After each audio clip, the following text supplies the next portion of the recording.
Assalamualaikum warahmatullahi wabarakatuh. Kami dari kelompok 4 ingin mempresentasikan tentang tugas router dinamis kami. Saya Rama Rizky Safrizal, absen 25, router 1. Saya Gisela Farzana, absen 13, router 2. Saya Balastomi Kurniawan, absen 4, router 3. Saya Amel Rizky, absen 2, router 4. Saya Tila Gita Wardoyo, absen 18, router 5. Jadi di sini saya akan menjelaskan secara singkat terlebih dahulu di router 1. Untuk interface router masuk ke ether 1 tersambung ke router 3. Untuk yang ether 2 langsung masuk ke PC. Untuk yang F2, ether 1 sambung ke router 3 dan ether 2 langsung ke PC. Untuk yang router 3, ether 1 masuk ke router 1, lalu ether 2 ke router 2, ether 3 ke router 4, dan ether 4 ke PC. Untuk R4, ether 1 ke R3, ether 2 sambung ke R5, ether 3 ke PC. Untuk R5, ether 1 ke R4, ke router 4, lalu ether 2 ke PC. Baik, di sini saya akan menjelaskan topologi dan konfigurasi router 1. Pada bagian root list, di router 1 terlihat beberapa kode seperti DAC dan DAO. DAC berarti Dynamic Active Connected, artinya jaringan tersebut terhubung langsung ke router dan aktif. Contohnya jaringan 192.168.1.0 dan 10.1.1.0. Karena itu adalah network yang langsung saya konfigurasi di router 1. Sedangkan DAO berarti Dynamic Active OSPF, artinya router tersebut dapat secara otomatis melalui protokol OSPF dari router lain. Contohnya seperti jaringan 192.168.2.0, 192.168.3.0, 4.0, dan 5.0. Ini membuktikan bahwa OSPF sudah bekerja dan router 1 sudah mempelajari jaringan lain tanpa static root. Lalu pada IP addresses, pada menu address list saya mengkonfigurasi dua IP address 10.1.1/30 pada interface WAN yang terhubung pada router 3, lalu 192.168.1.1/24 pada interface LAN yang terhubung ke PC 1. Selanjutnya saya masuk ke menu routing, lalu klik OSPF untuk mengaktifkan routing dinamis. Pada tab instance, saya menggunakan instance default dan mengatur router ID menjadi 1111. Router ID berfungsi sebagai identitas unik dalam proses pertukaran informasi OSPF. Pada tab networks, saya menambahkan network yang terhubung langsung dengan router 1, yaitu 10.1.1.10/30, 192.168.1.0/24. Network ini dimasukkan ke area 0 agar dapat diiklankan ke router lain melalui OSPF. Pada tab areas digunakan area 0 atau backbone. Area 0 merupakan area utama dalam OSPF dan semua router dalam topologi ini berada pada area yang sama agar dapat saling bertukar informasi routing. Pada menu networks terlihat router ID 3333 yang merupakan router 3. Hal ini menunjukkan bahwa router 1 telah berhasil membentuk hubungan OSPF dengan router tetangga. Terbentuknya rute dengan flag DAO dan keberhasilan ping membuktikan bahwa status neighbor sudah dalam kondisi full. Firewall dimatikan sementara karena memblokir ping. Setelah dimatikan, semua PC dapat saling terhubung, yang membuktikan bahwa OSPF dan routing sudah berjalan dengan benar.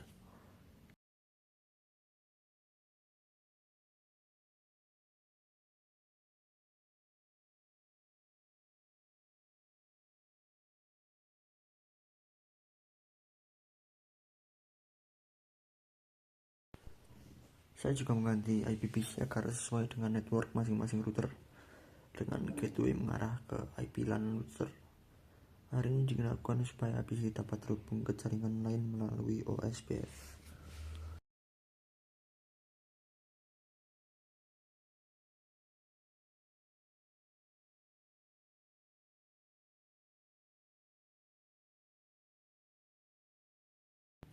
Lalu masuk ke CMD atau Command Prompt, lakukan pengujian. Di sini saya uji dari PC 1 ke seluruh PC lain seperti 192, 168, 22, 32, 42, 52. Hasil yang didapatkan adalah replay dari masing-masing PC. Reply menunjukkan bahwa paket CMP berhasil dikirim ke tujuan dan mendapatkan balasan kembali ke PC pengirim.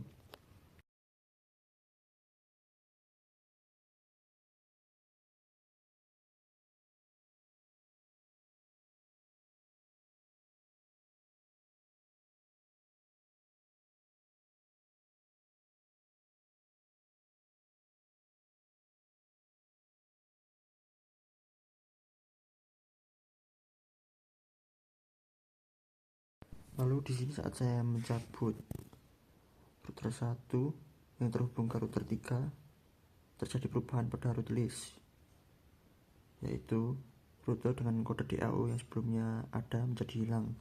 Network 10.1110/30 berubah menjadi status unreachable. Hal ini terjadi karena koneksi fisik antara R1 dan R3 terputus. Pertama, saya mengatur identity router menjadi R2.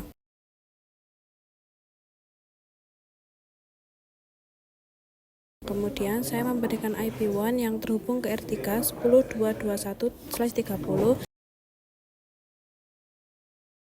dan IP LAN 192.168.21/24 yang terhubung pada PC. Setelah IP address selesai, saya mengaktifkan OSPF instance dan menetapkan router ID.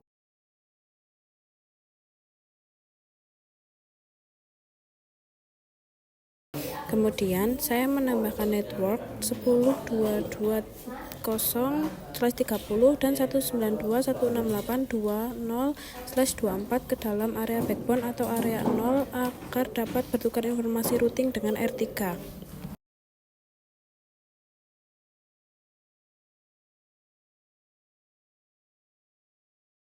Kemudian saya mengaktifkan use the following IP address pada control panel dengan IP 192.168.22 dan subnet mask 255.255.2550 gateway 192.168.21 dengan DNS 888 dan 111.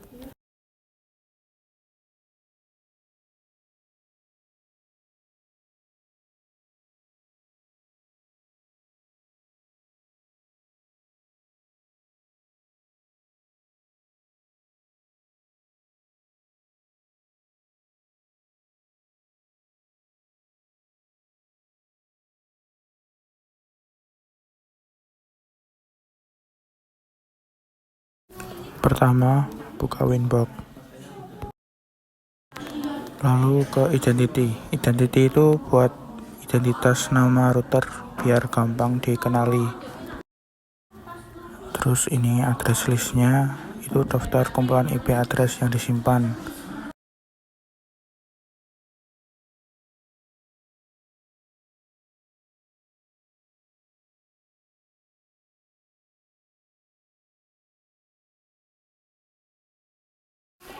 Lalu ada SPF di tab networks, itu buat menentukan jaringan mana yang ikut SPF-nya.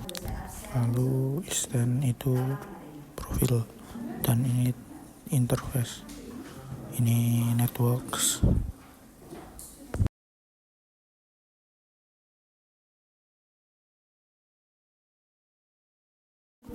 Terus ini route listnya, itu daftar semua rute yang ada.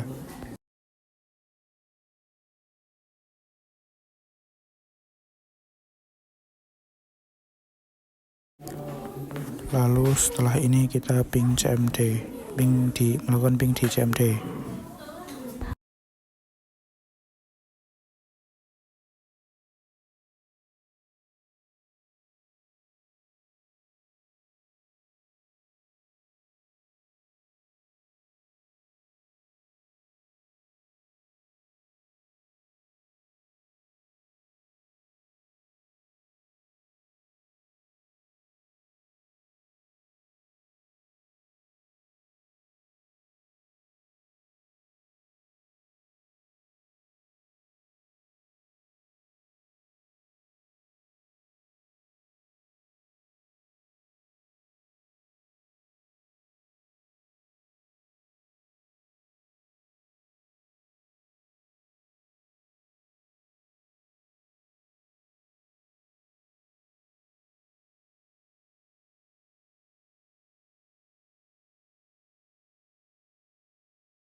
Selesai.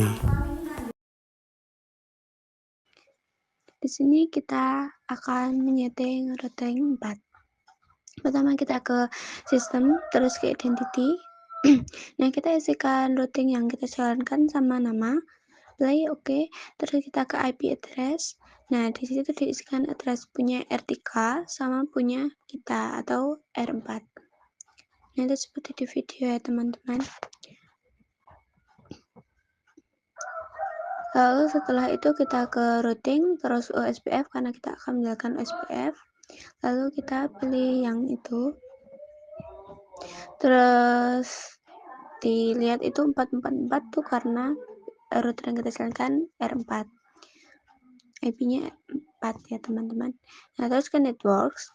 Networks-nya itu 1033 itu karena kan tetangga. Nah, tetangganya itu R3. Nah, itu di nickboard itu artinya tetangga. Tetangganya itu R3 lalu isikan IP R3. Oke, setelah itu kita setting internet di PC-nya ya, teman-teman. Kita bisa cek dulu route list-nya. Itu kalau di AO itu berarti sudah connect ke OSPF ya, teman-teman. Bisa di AO atau O. Terus ya itu di interface itu kalau pinggirannya itu R berarti connect atau running. Terus kita cek di situ. Nah, network, terus internet, terus properties, lalu cek di internet protocol version 4, klik 2 kali. Nah, terus itu kita diisikan IP-nya sendiri untuk PC-nya. IP PC, oke, close. Nah, terus setelah itu kita bisa cek di CMD atau command. Nah, IP config itu buat tahu IP kita berapa. Nah, itu udah benar kayak yang tadi setting ya. Terus kita ngeping PC sebelah.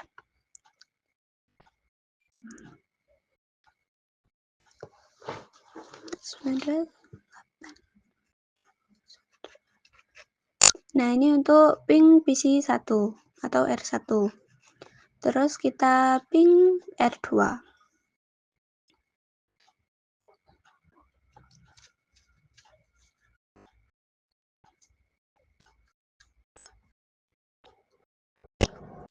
Nah, TTL tuh berarti bisa ya, teman-teman, bisa terhubung. Terus kita ping ke R3.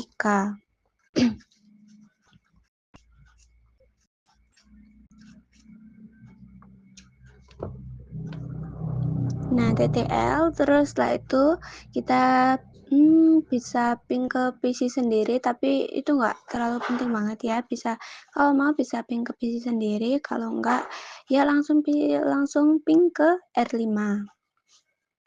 Tapi di sini kita di sini kita langsung ping ke R5 ya, teman-teman, dan connect berarti berhasil. Oke. Di sini saya akan mengkonfigurasi router 5. Langkah pertama adalah mengatur identity agar mudah dikenali. Kemudian, saya mengatur IP address pada interface ETH1 ke arah router 4 10442/30 dan interface ETH2 ke arah PC 192.168.51/24. Selanjutnya, masuk ke menu routing OSPF, lalu ke menu intense. Kami mengenalkan router ID 5555 agar router 5 memiliki identitas unik yang stabil di jaringan OSPF. Lalu masuk ke network dan memasukkan 10440/30 dan 192.168.5.0/24. Setelah itu, kita mengisi IP pada PC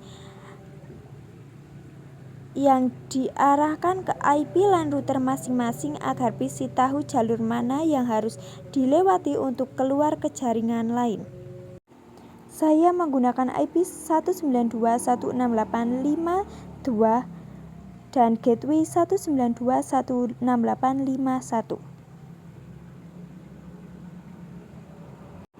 Sekarang kita lihat di menu IP routes. Bisa diperhatikan, tabel routing di sini sudah terisi secara otomatis dengan flag DAO (Dynamic Active OSPF). Setelah itu lakukan pembuktian. Saya akan melakukan ping dari PC DR1 menuju PC DR5 ujung ke ujung. Seperti yang terlihat, hasilnya adalah replay.